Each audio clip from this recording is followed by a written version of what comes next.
Bỏ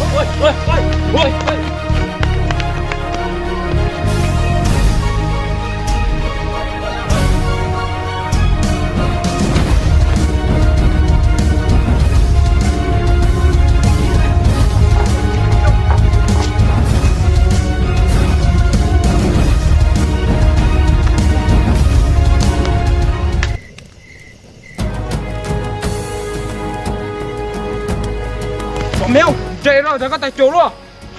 Cú chỉ hầm bỏ mèo, cú giờ mông, thế cú chỉ tại chỗ, chủ yếu cú chỉ xả tháp lâu đến này sư.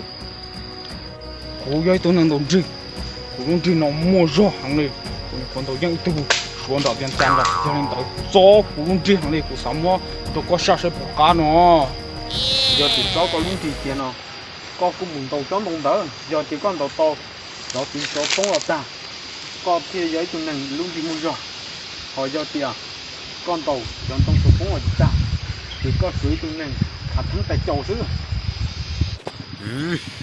Chọn đâu nó, chỉ chọn đâu cú trọ cá, chỉ có mà lấy xin tàu có cái sự, có thể bao thì cú đồng chí nó mua rõ bỏ đi cha.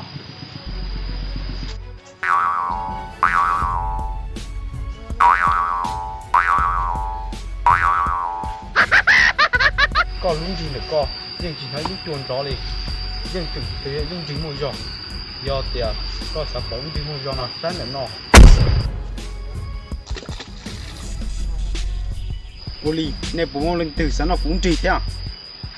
Có lung gì, tàu lấy có sư, đừng chỉ tông trái, của chủ tàu xỉn cho có thế mà cũng thuê lấy bao.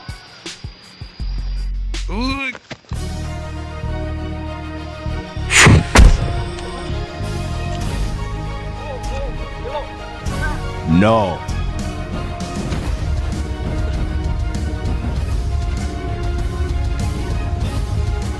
Chủ yếu tiệc cũng như cũng trì cho là sư, chỉ liên tới chỉ coi như tôi là. Bỏ mèo, cơ lung đầy hư đi cha.